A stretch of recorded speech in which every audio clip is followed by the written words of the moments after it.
Hello students. देखिए आज हम इस वीडियो में क्लास 12th का एक नया चैप्टर स्टार्ट कर रहे हैं। Chapter number 12 linear programming problem. ठीक है, वैसे इसका नाम ओनली लीनियर प्रोग्रामिंग है लेकिन पूरा नाम इसका लीनियर प्रोग्रामिंग प्रॉब्लम। ठीक है, तो इस चैप्टर में आपको क्या स्टडी करना है। तो देखिए आपने क्लास 10th में क्लास 11th में लीनियर इक्वेशंस को सोल्व करना सीखा है और क्लास 11th में आपने देखा है लीनियर इक्वलिटीज़ को सोल्व करना सीखा है कि उनको हम ग्राफ पर कैसे ड्रॉ करते हैं ग्राफिकली मेथड से। तो इसमें क्या है, यहाँ भी आपको इनइक्वलिटीज़ को ही सोल्व करना होता है जो लीनियर इक्वलिटीज़ आपको गिवन होती हैं, लेकिन यहाँ जो प्रॉब्लम्स होती हैं वो रियल लाइफ बेस्ड होती हैं। यहाँ आपको क्या होता है कि रियल लाइफ बेस्ड इस तरह से प्रॉब्लम मिल जाती हैं कि देखिए जैसे मान लीजिएगा कि एक फर्नीचर डीलर्स हैं और furniture dealers deals in only 2 items. वो केवल 2 आइटम्स की डील करना चाहता है, table and chair. He has ₹50,000 to invest and his storage space of at most 60 pieces. यानी एक डीलर है, वो ओनली 2 आइटम्स को परचेज करना चाहता है, यानी उनका बिजनेस करना चाहता है टेबल और चेयर का। उसके पास में ₹50,000 है इन्वेस्ट करने के लिए और जो स्टोरेज स्पेस है वो ओनली 60 पीसीस का है। ठीक है, और अ टेबल कॉस्ट ₹2500 है एंड अ चेयर ₹500 है। एक टेबल की कॉस्ट 2500 है और चेयर की कॉस्ट 500 है। He estimate that from the sales of one table he can make a profit ₹250। और यदि वो केवल एक टेबल को सेल करता है तो उसे 250 का प्रॉफिट होता है। And that forms a sale of one chair of a profit 75। और यदि वो एक टेबल को सेल करता है तो 75 रुपीज़ का उसे प्रॉफिट होता है। तो ही वांट्स टू नो, अब वो क्या जानना चाहता है, वो जानना चाहता है कि how many tables and chair he should be forms the available money so as to maximise his total profit. यानी वो ये जानना चाहता है कि अब आप ये वो ये चाहता है कि मैं इस बिजनेस में कितनी तो टेबल खरीदूं और कितनी चेयर खरीदूं, किस में, ₹50,000 में।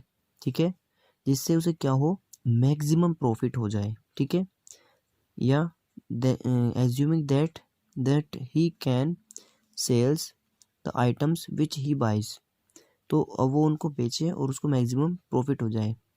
तो जो सच टाइप प्रॉब्लम्स होती हैं विच सीक्स टू मैक्सिमाइज और मिनिमाइज, यानी मैक्सिमाइज यानी मैक्सिमम प्रॉफिट हो जाए या मिनिमम लॉस हो, इस टाइप से आप इस तरह की प्रॉब्लम यदि आपको मिलती है रियल लाइफ से रिलेटेड तो ये आपका कहलाता है, इस प्रॉब्लम को सोल्व करना कहलाता है, प्रॉफिट और लॉस का क्या कहलाता है कि जनरल वे में general case of problems called optimisation problem. यानी इसे बोलते हैं हम इसको ऑप्टिमाइजेशन प्रॉब्लम। यानी अब अगर आपसे कहा जाए कि इस प्रॉब्लम को ऑप्टिमाइजेशन कीजिए इसका, तो आप उस टाइम पर उसमें मैक्सिमाइज या मिनिमाइज उस फंक्शन को कर रहे होंगे।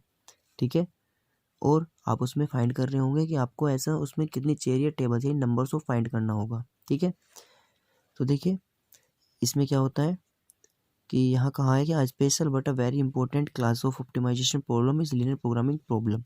यानी आप इसको ऑप्टिमाइजेशन प्रॉब्लम भी कह सकते हैं या लीनियर प्रोग्रामिंग प्रॉब्लम भी कह सकते हैं। ठीक है, अब देखिए इसमें होता क्या है कि सबसे पहले आपको जो ये लीनियर प्रोग्रामिंग प्रॉब्लम दी हुई है, ठीक है, इसको आपको मैथमेटिकली फॉर्मुलेट करना होता है, क्योंकि आप इसको मैथमेटिकली फॉर्मुलेट कर लेंगे देन ही आप इसको सोल्व कर पाएंगे। तो देखिए इसमें क्या होता है, लीनियर प्रोग्रामिंग प्रॉब्लम है, हम इसको क्या करेंगे, मैथमेटिकली फॉर्मुलेट करेंगे।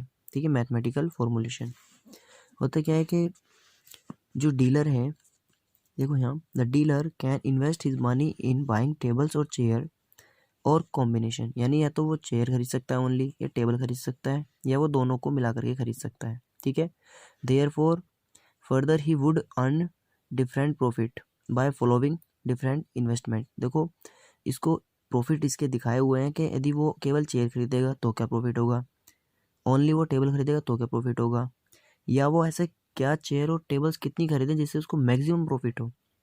ठीक है, तो कुछ कंडीशन इसने दिखाई हुई है इसमें, वो हम देख सकते हैं कि अगर वो ओवर किसमें कहा है कि there are certain overriding conditions और constraint wise his investment is limited to maximum rupees, इतना केवल इतने ही पैसे लगाएगा वो। ठीक है, and so it his storage space which is for a maximum of 60 pieces, और उसमें पीसी 60 आ सकते हैं, इससे ज़्यादा वो यूज़ नहीं करेगा। एक कंडीशन दे दी, लिमिट्स दे दी आपको, ठीक है।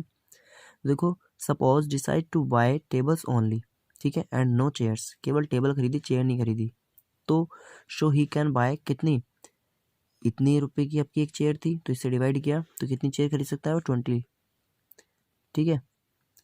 तो देखो वो sorry table, no chairs, table only, कितनी 20 टेबल, हिज प्रॉफिट कितना हो जाएगा, एक पे 50 का 250 का प्रॉफिट है, तो 20 पे कितना हो गया 5000, तो यानी 5000 रुपये का प्रॉफिट हो जाएगा, ठीक है।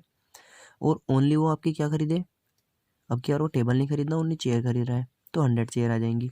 लेकिन 100 का तो स्पेस ही नहीं है, स्पेस तुम्हारे पास 60 का है, तुम केवल 60 ही रख सकते हैं, 40 हम नहीं रखेंगे, तो 60 के लिए प्रॉफिट कितना हो जाएगा, 60 पीसीस का प्रॉफिट जब हम निकालते हैं तो वो आता है हमारा कितना, 4500 रुपये, यानी 4500 रुपीज़। यहाँ 5000 है, यहाँ ये, और यहाँ हमारा इन्वेस्टमेंट पूरा नहीं हुआ, क्योंकि हमने केवल 60 चेयर रख सकते हैं, 40 रख ही नहीं सकते। 60 रखने का मतलब है 6 5 30,000 मनी इन्वेस्टमेंट हो रहा है, हमारा 20 बच रहा है, तो इसका मतलब ये वाला केस भी नहीं हो सकता। तो हम क्या करते हैं, इस तरह से सोचते हैं कि अब मान लीजिए हमने क्या किया, हमने इसमें मान लिया कि हम क्या कर रहे हैं, देखो 10 तो चेयर ले रहे हैं और 10 टेबल और 50 चेयर ले रहे हैं, ठीक है। तो कितना हो जाएगा हमारा, 60 हो जाएगा टोटल आइटम्स, और अमाउंट कितना आ रहा है हमारा 600 250, तो इन सब में सबसे ज़्यादा यही है, तो मैक्सिमम प्रॉफिट आ रहा है। तो इस तरह से हमें सोचना होता है कि हम उसमें कितना एक्स और वाई लें जिससे मैक्सिमम प्रॉफिट मिल जाए, ठीक है। और जो एक्स और वाई होते हैं इसी को बोलते हैं ऑप्टिमल वैल्यूज़, ठीक है। अभी देखो आगे बताएंगे।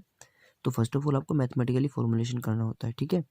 फॉर्मुलेशन करने में जो हमारी इनइक्वलिटीज़ और इक्वेशंस बनती हैं, ये देखो इस तरह से हमें इक्वेशंस बनानी होती हैं कि हमारे पास में लिमिट्स क्या थी, एक्स और वाई, ये नॉन नेगेटिव, इनको बोलते हैं नॉन नेगेटिव कंस्टेंट, ये ऑलवेज आपके क्या होते हैं, पॉजिटिव होते हैं। क्यों, एक्स भी द नंबर ऑफ टेबल माना है, वाई भी द नंबर ऑफ चेयर माना है, दैट द डीलर्स बाइज, तो obviously x and y must be non negative, क्योंकि भाई कुछ तो आप टेबल और चेयर लेंगे ही, ये जीरो नहीं हो सकता, तो नॉन नेगेटिव कंस्टेंट है। अब देखिए, the dealer constrained by the maximum amount he can invest, here it is 50,000 rupees, and by the maximum number of terms can we store, is it is 60।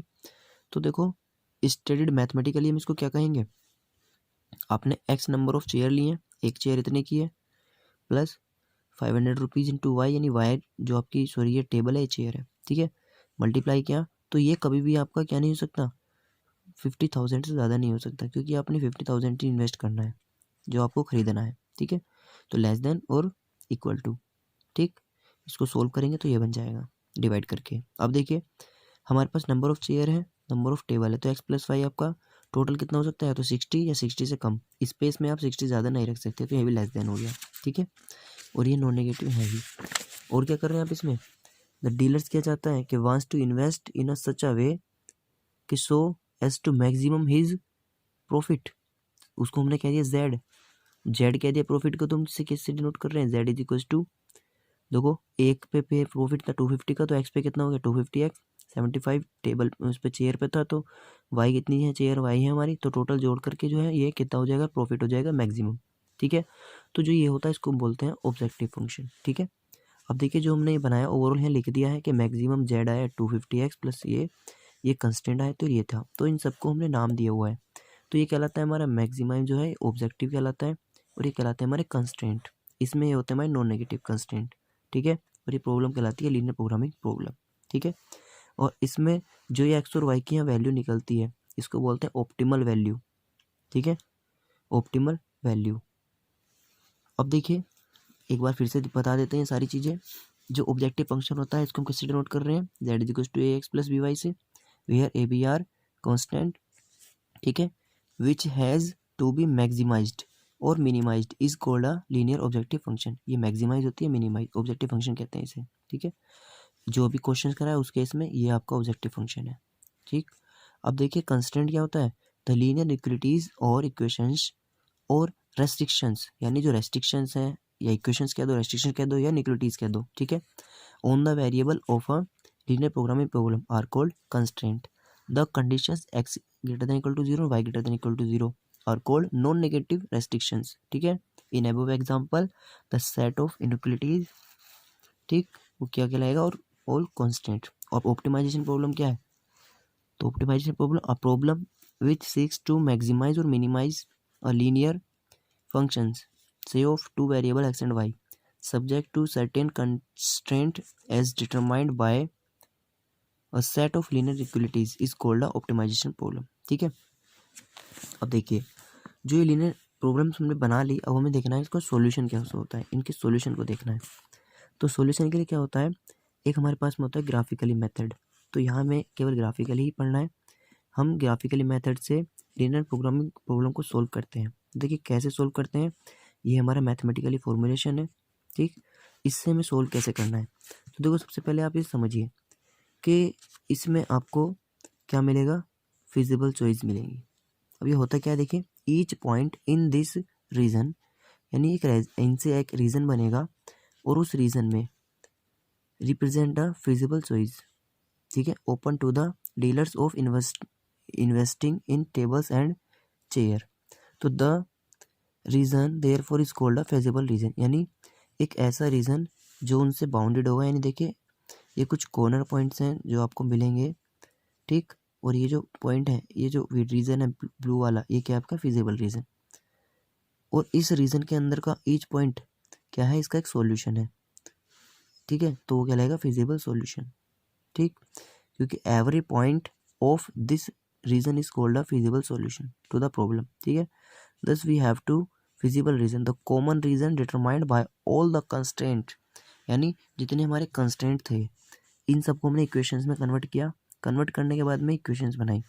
तो ये हमारी 1 2 3 4 इन सब के लिए इक्वेशंस बनी। एक्स एक्सिस के मतलब ये एक्स के लिए पॉजिटिव की तरफ वाले ले लिए, वाई के लिए पॉजिटिव वाले ले लिए, ठीक है, ग्रेटर देन पॉजिटिव। फिर ये इन इक्वेशंस के ये लेफ्ट वाले और इसके भी लेफ्ट वाले, इन सबसे कंस्टेंट से जो कॉमन रीजन मिला इसी को हम फिजिबल रीजन कहते हैं, ठीक है। और इसके अलावा बाहर का जो भी रीजन है इसको हम बोलते हैं इनफिजिबल रीजन, ठीक। अब फिजिबल रीजन से हमें मिलता है फिजिबल सॉल्यूशन, ठीक। तो अब इसमें हम क्या करते हैं, इसका एग्जैक्ट निकालने के लिए, क्योंकि सभी फिजिबल है, हम निकालते हैं इसके कॉर्नर पॉइंट। तो कॉर्नर पॉइंट होते हैं ये जो वर्टिसेस है इनको निकालते हैं, ठीक है। और मेथड क्या लगाते हैं, ऑप्टिमल। देखो जब हम एक्स और वाई की वैल्यू निकालेंगे कॉर्नर पॉइंट से तो उसे बोलेंगे ऑप्टिमल फिजिबल सॉल्यूशन। ऑप्टिमल का मतलब है जो ऑप्टिमल वैल्यूज फाइंड कराता है, ठीक है, क्योंकि वैसे तो इनफाइनाइटली मैनी पॉइंट्स हैं लेकिन हमें एक ही ढूंढना है वो, तो उसके लिए थ्योरम्स यूज़ करते हैं।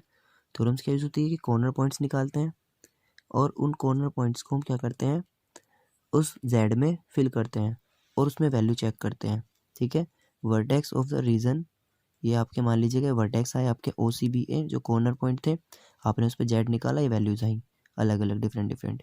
तो इसमें से आप देखिए सबसे ज़्यादा वाली किस पॉइंट पर है, इस पर है, तो यही जो सबसे ज़्यादा वाली यही आपकी मैक्सिमम होगी। और ये जो इस टाइम पर आपकी वैल्यूज हैं एक्स वाई, यही आपके वो जो जेड के एक्स वाई हैं ये आपके वो एक्स वाई होंगे जिस पर सबसे ज़्यादा प्रॉफिट है। तो ये ऑप्टिमल सॉल्यूशन है 10 और 50, ठीक है। देखिए इसको इसमें हमने अलग से दिखाया हुआ है कि the method of solving linear programming problem is referred as corner point method. तो इसमें कॉर्नर पॉइंट मेथड काम करता है। The method comparison of the following steps, इसमें क्या होता है, सबसे पहले फिजिबल रीजन फाइंड करना होता है, इसके बाद में क्या करते हैं, डिटरमाइंस इट्स कॉर्नर पॉइंट्स यानी वर्टिसेस, फिर उसके करते हैं इंस्पेक्शन करते हैं, सोल्विंग करते हैं।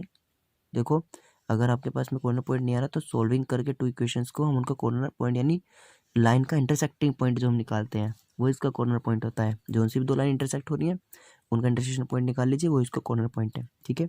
अब एवेल्यूट द ऑब्जेक्टिव फंक्शन, इस जेड में उसको एक्स और वाई को रखिए और फाइंड कीजिए, जहाँ मैक्सिमम होगा वो मैक्सिमम के लिए, जहाँ मिनिमम होगा मिनिमम के लिए।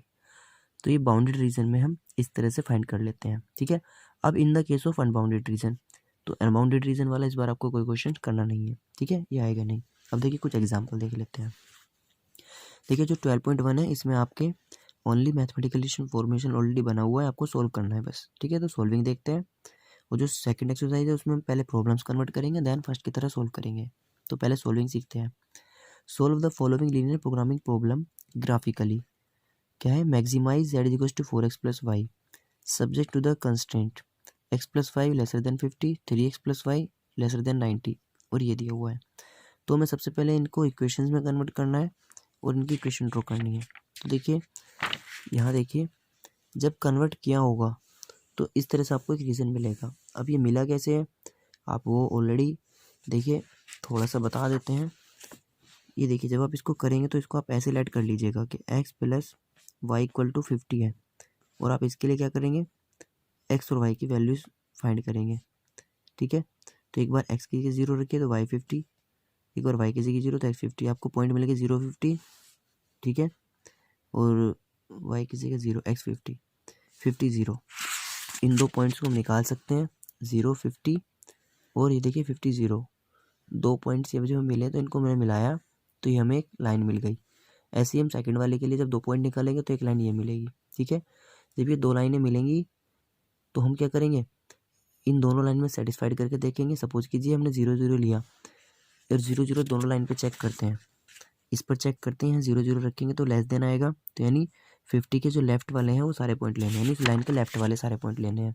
तो ये लाइन लेती, इसके लेफ्ट वाले पॉइंट हो जाएंगे ये सारे। ऐसे जब सेकंड को चेक करेंगे कोई पॉइंट तो इसमें ये वाले पॉइंट आएंगे। अब x के ग्रेटर देन के, तो x तो यहाँ से शुरू है, x के ग्रेटर वाले इधर वाले पॉइंट है, यानी ये सारे ये वाले। x greater than equal to 0 यानी y एक्सिस होती है। ठीक है, और y greater than equal to 0 यानी y के ऊपर वाले, y के ऊपर वाले। तो इन सब से जो कॉमन रीजन मिला वो ये मिला, इसको हम बोलते हैं फिजिबल रीजन। इसके ईच पॉइंट के सॉल्यूशन को फिजिबल सॉल्यूशन, यानी हमें करना क्या है, कॉर्नर पॉइंट निकालने हैं। तो कॉर्नर पॉइंट आपके क्या आ गए, ये 0 50। इसको कैसे निकालेंगे, दोनों लाइन को एक दूसरे को सोल्व करेंगे, इंटरसेक्शन पॉइंट निकाल लेंगे, आ जाएगा 20 30, यहाँ पर ये आ जाएगा 30 0। ठीक है, सोल्व कर सकते हैं हम इसको भी एक्स एक्सिस से और इस लाइन की इक्वेशन से, दोनों को मिला करके। ठीक है, ये 0 0 सारे वर्टिसेस ये रहे, इन सब से हमने z निकाला, z निकाल के हमने चेक किया तो 120 सबसे ज़्यादा है, तो इसका मतलब जो इस पर है ये आपका क्या हो जाएगा, ऑप्टिमल सॉल्यूशन हो जाएगा। तो hence the maximum value of z is 120 and the point is 30 0। तो ये आपका ऑप्टिमल सॉल्यूशन है, x और 30 और 0। ठीक है, ऐसी एग्जांपल 2 है, सेम इसमें भी आपको क्या करना है, ये दिया हुआ है, इंटीग्रल्स को इक्वेशंस में कन्वर्ट करके हमने दो इक्वेशंस बनाई, इससे हमें बाउंड्री रीजन मिला। ये हमारे कॉर्नर पॉइंट है ए बी सी, तीनों पे चेक किया, जहाँ मैक्सिमम आया, मतलब इसमें देखो सॉरी, इसमें इसने कहा था मिनिमाइज, तो मिनिमाइज देखा, इसमें मिनिमम देखा, तो 4 3 आपका क्या हो जाएगा सॉल्यूशन, और ये आपका क्या हो जाएगा इसमें मैक्सिमम। तो देखो इसमें करके दिखा रहा है ABC कॉर्नर पॉइंट बिनाओ, तो ये हो जाएगा ठीक, और ये क्या हो गया, at these points has minimise value of, इतना था अभी निकाला हमने, अटेंड द पॉइंट। ठीक है, थर्ड प्रॉब्लम में भी आपको यही गिवन है, सिमिलरली हम इसको भी कर लेंगे, बाउंड्री रीजन ढूंढेंगे, कॉर्नर पॉइंट निकालेंगे, कॉर्नर पॉइंट के बाद में वैल्यूज निकालेंगे। यहाँ देखिए यहाँ सेम आ गया।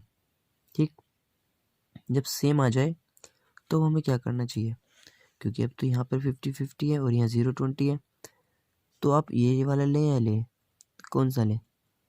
तो देखो जब सेम हो जाए तो ठीक है, तब क्या करेंगे, मिनिमम वैल्यू तो इस पर बता देंगे, मैक्सिमम जब ऐसे दो सेम आ जाए ना तो फिर आपके वहाँ सॉल्यूशन भी दो ही होंगे। ठीक है, क्योंकि मल्टीपल सॉल्यूशन हो गया तो हम कहेंगे मल्टीपल ऑप्टिमल सॉल्यूशन। ठीक है, ऐसे केस में। ठीक, अब देखिए जो नेक्स्ट है, ये आ गया हमारा अनबाउंडेड, इसमें हमारा बाउंडेड रीजन नहीं मिला, तो अनबाउंडेड रीजन वाले क्वेश्चन आपको दिस ईयर नहीं करने, तो आपको ये भी अनबाउंडेड है और ये नो सॉल्यूशन वाला है, क्योंकि इसमें फिजिबल रीज़न ही नहीं मिलता है। ठीक है, तो आपको ये इस टाइम में नहीं करने हैं। तो जो हमारे क्वेश्चन है 12.1 में, इसमें आपको जो क्वेश्चन नंबर 4 है, क्वेश्चन नंबर 6 और 9 ये नहीं करने हैं, क्योंकि ये अनबाउंडेड रीजन वाले हैं। बाकी बाउंडेड रीजन वाले हैं, आपको इन सबको इसी तरह से करके देखना है। ठीक है, और जो प्रॉब्लम्स आएगी वो आपको कमेंट में बताना है। ठीक है, नेक्स्ट एक्सरसाइज में हम इसके नेक्स्ट जो एक्सरसाइज है 12.1 सॉरी ये हो गई 2 को देखेंगे, जिसमें हम different types of linear programming problem real life से रिलेटेड देखेंगे, मैन्युफैक्चरिंग प्रॉब्लम पर बेस्ड, डाइट प्रॉब्लम और ट्रांसपोर्टेशन प्रॉब्लम टाइप में। ठीक है, ओके, थैंक यू।